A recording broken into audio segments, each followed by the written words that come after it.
Downsides that you've seen when people go meat only. I know Rogan complained of some gastrointestinal issues.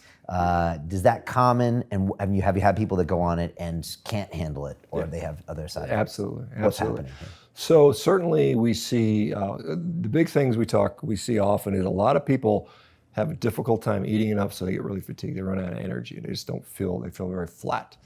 And so that's an issue. And the answer usually just try to make yourself eat enough, because we're going from this, more glucose-based metabolism and more rapidly acting glucose to a sort of a slower system with the fat, and it takes a while to transition. So some people just can't get through the transition period. They'll have the same thing they do with going on a ketogenic diet. Some will have headaches. There'll be a fluid and electrolyte shifts that go on. We'll see people to the point, some people will, get dehydrated. They may feel their pulse beating more. Some people even have, irregularities, which is something that can be serious. I need to get that looked at. But that's pretty uncommon.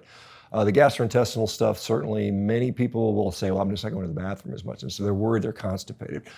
What's actually happening in that situation is because meat is just so well absorbed, there's really nothing going into your colon, And so when you don't have that fiber in there, you just have less bowel movements. And, there's really no prize at the end of life for having the most bowel movements. I mean, there's the people that think you need to have 3 a day or 2 a day or 1 a day, there's no science behind that backs up that as being helpful in any way whatsoever. So people just have less bowel movements. It's nice. My dogs are on a carnivore diet, and I don't have as much stuff to clean up, which is kind of a nice thing for the dogs, and they're happy, healthy dogs. But and your dogs are on the carnivore diet. Oh yeah. They're just because? Well, because dogs are. They're bred down wolves. You think about it. This is what a dog is. It's just an evolved wolf that's been, kind of dumbed down and made domestic for us. But their dietary needs didn't change.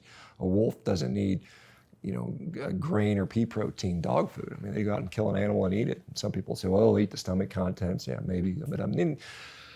But so the dogs. You put them on that to test it, or just because you think it's better for them? I've talked to vets that agree. That's that's their natural diet. And this is a really easy test. If you're questioning it, and you've got a dog that's scratching, and his coat doesn't look shiny, and he's acting old, and he's arthritic, and he's has bad gas, and you put them on a carnivore diet, and you watch what happens to that dog within 3 months. It's amazing. Literally, you see dogs with gray faces turn back to black, and all this stuff is really, really impressive. But, back to the human stuff, the GI stuff, the diarrhea that Joe had, about 20% of the time, 25% of the time. And that's really, part has to do with just, now we have a bolus of fluid coming out of the small intestine instead of a fibrous thing. So the colon has to get used to that.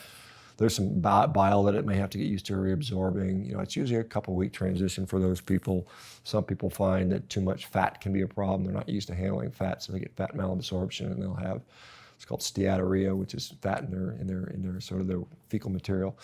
But those things happen. Some people will get a rash, and that may be due to ketones. There's a phenomenon called oxalate dumping, and so there's these compounds that are found in a lot of foods called oxalates, which can kind of crystallize in different areas in the body, and then when we no longer are taking them in, they go back into solute, and then they recrystallize somewhere else. They kind of move around a little bit, and that can happen. It can come out in the skin, be a rash. Some people have joint pain initially. Some people have gout, will have a gout flare up because uric acid levels go up. Those tend to be transitory. Those things tend to go away. I think gout is largely an issue with metabolic disease in general. So as we see the metabolic syndrome or the metabolic dysregulation improve over time, and it can take months for that to occur, we see all these kind of chronic things go away. But in the acute phase, sometimes they can get worse.